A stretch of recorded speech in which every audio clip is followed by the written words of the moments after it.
The Colorado Avalanche season came to a disappointing end as they have been eliminated from the Stanley Cup playoffs.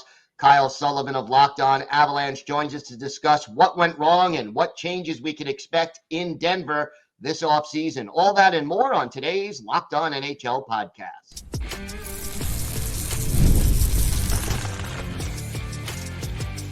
You're Locked On NHL, your daily podcast on the National Hockey League. Part of the Locked On Podcast Network, your team every day. Gil Martin here. Welcome, everybody, to the Monday edition of the Locked On NHL podcast, part of the Locked On Podcast Network, your team every day. I want to thank everyone who makes Locked On NHL your first listen every day. Don't forget to subscribe on YouTube or wherever you get your podcasts so you can get new episodes as soon as they drop. It is my pleasure to welcome back to the show the co-host of Locked On Avalanche, Kyle Sullivan. And Kyle, a disappointing end to a season with very high expectations. What went wrong against the Dallas Stars that caused this season to end the way it did? Oh, Gil, you know just as well as I do. We have 30 minutes to talk about these things. I think it'd be better to ask what went right. And not much. When it comes to coming into this Dallas series, the Colorado Avalanche were highly touted as the highest scoring team in the NHL. Well, you got outscored in this series against Dallas. You allowed Dallas to have at least 5 games over 3 goals. You had 3 of those games scoring 1 goal. I don't know what the Avalanche are hoping to accomplish here. And it's one of those you can look back and, yes, they stayed alive with their backs against the wall, but that's too little too late. The Avalanche, looking at this roster at completion at the end of the season, you could look back and see this roster top to bottom. The Avalanche should not have been in this situation. And they just waited too long, kind of stuck to their guns a little too long, and now they're playing golf instead of playing for the next round. You talk about the lack of goal production. Was this something that the Stars did well to bottle up the Avs, or was there something the Avalanche didn't do well in order to get enough scoring chances? Well, the Avalanche, with Nathan MacKinnon, Mikko Rantanen, and Cale Makar on that top line, you know everything, the tempo is dictated through that line. Nate had 2 goals in the series, Mikko had 2 goals in the series, and Cale had 3. You're getting outscored by Tally Sagan, White Johnston, and Stankoven. They both had 3 goals. The Dallas Stars Vegas style, similar to last year, know how to distribute the goals top to bottom. And the Stars did a good job at stacking it up, making it difficult, making it uncomfortable, and making the Avs turn over the puck starting at that top line where you felt like you were constantly climbing uphill in every game. Was there one line or maybe 1 or 2 players who you think really were the biggest disappointments in this series for Colorado? Well, with the absence of Gabe Landeskog over 2 years, you were hoping for somebody when their backs are against the wall, when things aren't going your way, for somebody to step up and be the leader on this team. And you just did not see that. And oddly enough, going into the Winnipeg series, there were so many questions around Alexander Georgiev as goalie and what you were going to do against Connor Hellebuck. Fast forward to this series, he was the best player for the Avalanche on this entire team. He was incredible, going head-to-head with Ottinger, who looked like a Vezina winner in this series. He was incredible, not allowing mistakes, and neither did Georgiev. He did everything in his power for everybody in front of him to step up, and nobody wanted to take that and run with it. There was no push and no fire from anybody. It was just there was no reaction either. The Avs just kept hoping to outscore their problems, but you have to put goals in the net to do that. Does this speak at all to you talk about a leadership vacuum in the locker room? What about the coaching staff and the way they led or inspired or didn't inspire this team? Well, Jared Bednar, he's one of the best, and what he does, he's a player's coach. He knows the capabilities of this team, and let's not beat around the bush here. They lost Val Nichushkin, and that was a big blow to this team. But you heard Bednar and saying, yes, it was a factor. You hope Nichushkin goes and finds the help that he needs, but you still have to play the game. And it's not an excuse for the rest of the players playing as they do. Like, this is the playoffs. You have to step it up a level. And for this team to just stay stagnant and take a step back a little bit was a little telling. but that falls on the players. The coach can do so much. He's firing them up, putting out the best roster he can. He's doing the right shifts. He broke up later in this series, Nathan McKinnon and Mikko Rantanen, just to get things going. Jared Bednar is doing all that he can. It's on the players.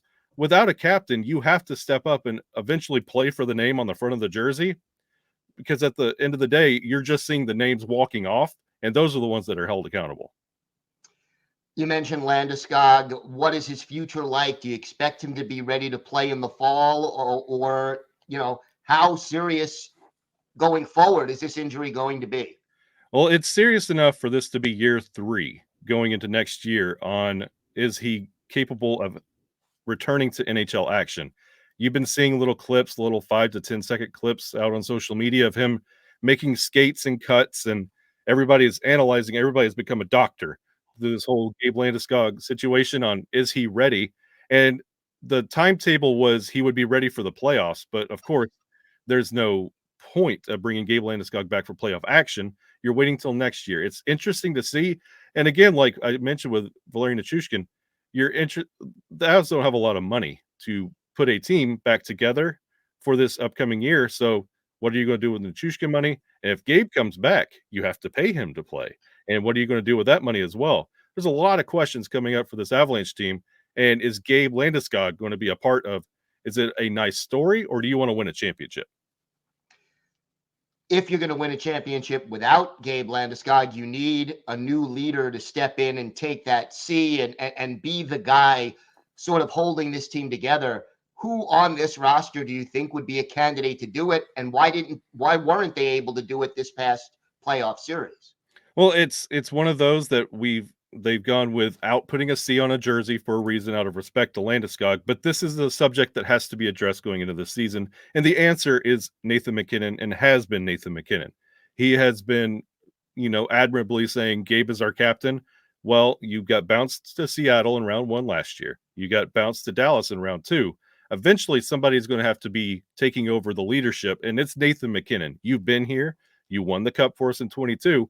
You have to step up and hold accountability. You have to be the voice for those that you are with, and it's going to have to be Nathan McKinnon, whether Landeskog comes back or not, because he's going to have to take the C, and he's going to have to take this team to the next level, because as it is right now, they're not there. Talk to me about Zach Parise. I know he announced his retirement. He will not end up winning that elusive Stanley Cup, but what did he contribute during his limited time in Denver? It was so great to see, and especially for the hardcore Avalanche fans, it's interesting to root for a former Minnesota Wild player in an Avalanche sweater, but my goodness, he made it happen.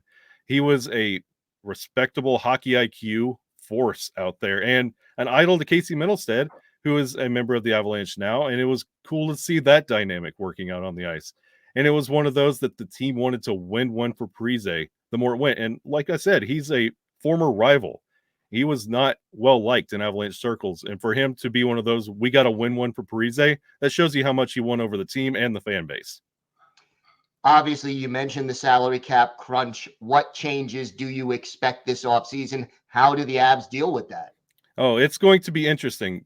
Pop the popcorn, sit and watch social media this offseason. The Avalanche moves are going to be incredible because, like I mentioned, Valeri Nichushkin and Gabe Landeskog contract. What do they also do with Drouin? They completely rehabbed and revitalized that man's career, and he's going to be making bank.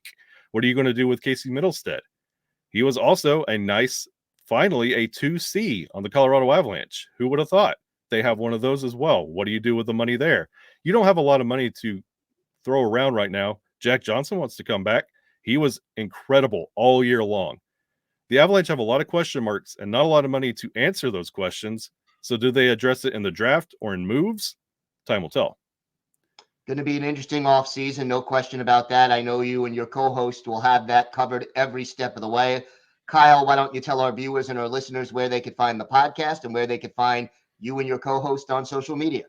You can find the show on Twitter X at LOPN_Avalanche. You can find us on YouTube. We're there every day. You can see our smiling faces. Or if you want to just hear us, find us anywhere you get your podcasts. And on social media? You can find me at Shaggy Von Doom. All right. Kyle, always a pleasure. Thanks so much. It's always an honor.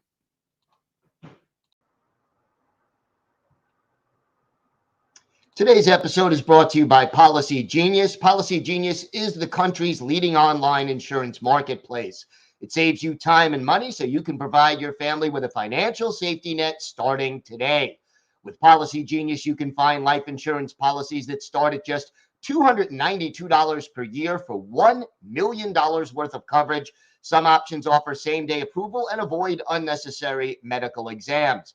Policygenius helps you compare your options from top companies, and their team of licensed experts is on hand to help talk you through it. You can easily compare quotes from America's top insurers in just a few clicks to find your lowest price.